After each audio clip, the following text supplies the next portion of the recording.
Hi, it's Fiestaro. Hello, collective. So, this is your love reading. Okay? Ngayong October. Okay? So, I guess mid-month October. Okay? Hanggang mid.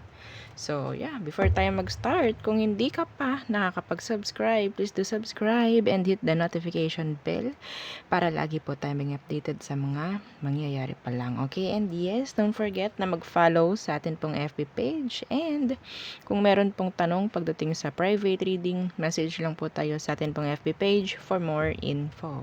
Okay? So, yeah.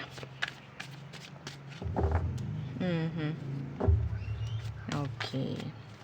So, ang tanong, who is the person on your mind, collective? Okay, so, sino ba yan? Pero kuha muna tayo dito sa ating oracle. Ano bang meron pagdating sa situation? Okay, so collectives, ngayong mid-month, broken, shattered, heartbroken, and destroyed. Yeah. Okay, so one more.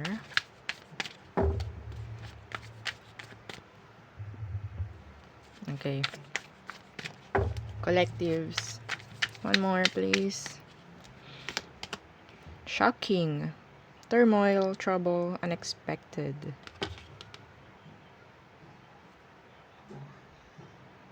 Yan, hindi nyo makita kasi sobrang maliwanag. Okay. Some of you, by mid October, there's something like shocking situation na pwedeng mangyari, like magkakos ng pain, magkakos ng heartache. Okay? This is specific, hindi to para sa lahat. Okay? Collectives. So, yeah. So, tingin tayo sa tarot. Okay, so yun nga, ang tanong, who is the person on your mind? Okay. So, angel number 222. Tingnan nyo kung anong meron. Okay, another message from universe. Angel number 222. Okay, so, anong meron? Who is the person on your mind, collectives? This is for mid-month of ngayong October. So, the 5 of Wands universe, pwedeng fire sign, Aries, Leo, Sagittarius. Okay, and the 7 of Cups. So, itong taong to, pwedeng magaling magpalusot. Okay, magaling mag-alibay. Yeah. Pero ito specific. Minsan kapag sumasagot itong taong to sa'yo, yung sagot niya parang tanong din. Okay, nagko-cause ng confusion yung sagot niya sa'yo. Hindi malinaw, yan, ganyan. Saan bang meron? Anong situation ninyo ng taong to? Okay. The Ace of Swords.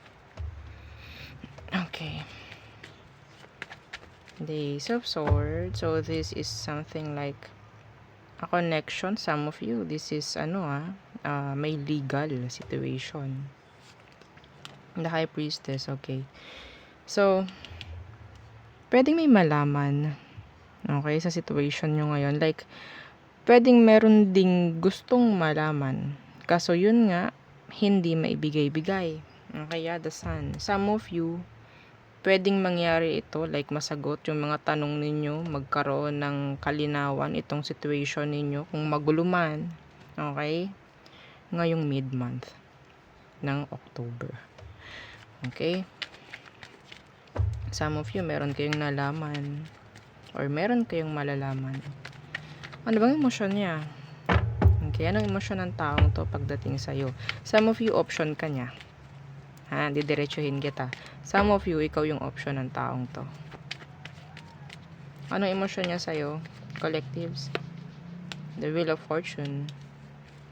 Changes. Okay, so pwedeng may mangyaring pagbabago pagdating sa emosyon. Wheel of Fortune, please. Yeah, the World. Okay, so I think may mangyayaring changes, may mangyayaring ending. Okay, pagdating sa emosyon niya. Kung hindi ito changes, pwedeng ending of a cycle. Okay? Yeah, the Three of Wands universe. Expectations is magkakaroon na ng ending. Okay? Kung nag-expect ka sa taong to. Yeah. Magkakaroon na ng kasagutan by mid-October. Okay. So,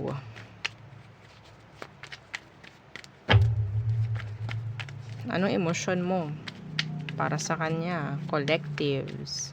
Anong emosyon mo? The Two of Wands universe. Okay. And Strength universe. So, nandito yung pagtalikod. Okay, sa kung ano mang nararamdaman mo. Some of you, meron kang feelings for them. Pero hindi mo na yun para effortan or i-pursue. I don't know why. Kanya-kanya. Kanya-kanyang dahilan kung bakit hindi na itong pag-aaksaya ng panahon or oras. Okay. Next action.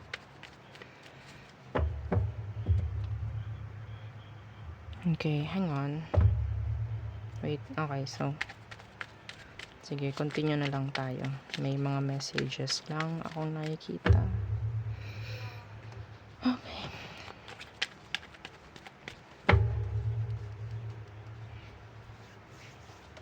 So, next action. The Queen of Cups in reverse.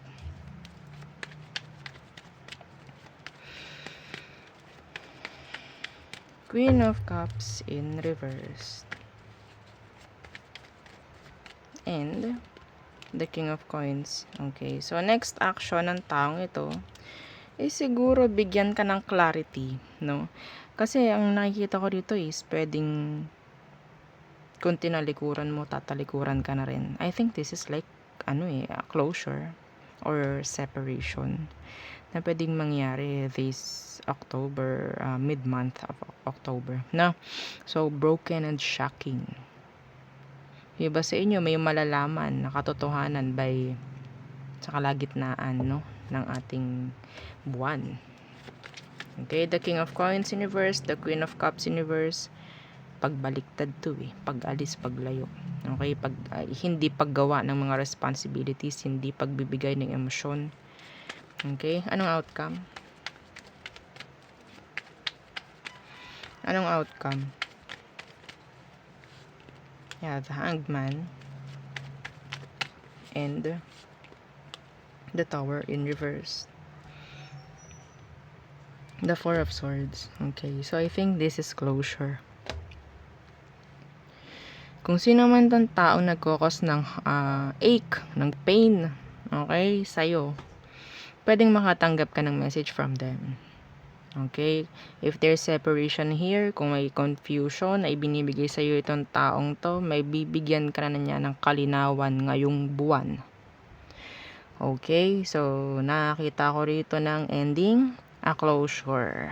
Okay? An ending, a closure. Okay, collectives? Yeah. The Four of Swords in reverse and the Nine of Wands. And the Ace of Cups in reverse. There is no offer being made. Okay, love offer being made. Wala.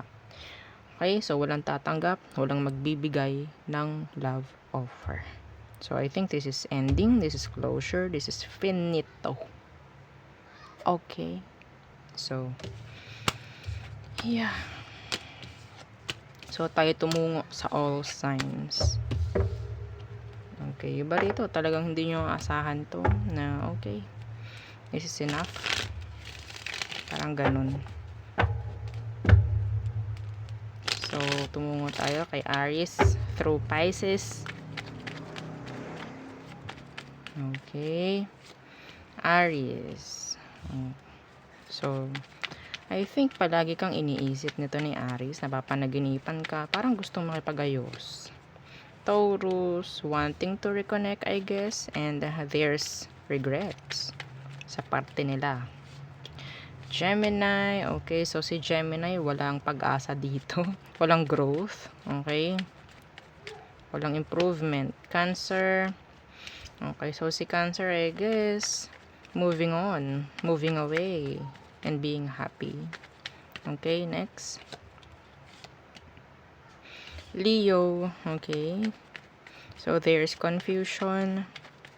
I don't know, pwedeng sila yung parang mixed emotions ang nakikita ko dito kay Leo. Hindi ko naman nakikita na parang masama yung intention niya sa'yo, pero nandoon yung emosyon, hindi lang niya totally like masabi. Okay.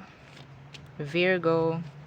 So, si Virgo, parang mayroon siyang like gusto na i-offer sa'yo, pero kinakalimutan na lang. Okay. Libra. So, si Libra, focusing sa kanyang self. Okay. They're sad. Scorpio.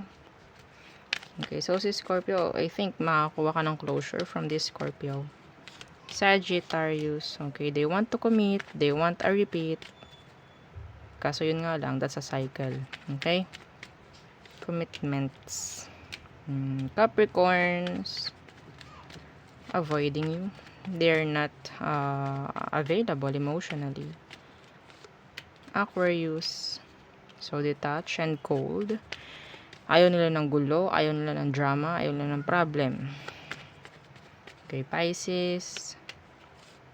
Okay, so si Pisces, hindi nila kayang maging responsible pagdating sa'yo. Some of them, nandiyan yung like invested sila, pero hindi sila like gagawa ng, alam mo na, parang seryosohang bagay. Okay, so there, yun ang ating reading for you, collective. So, thank you. Don't forget to like, share, and subscribe. Bye!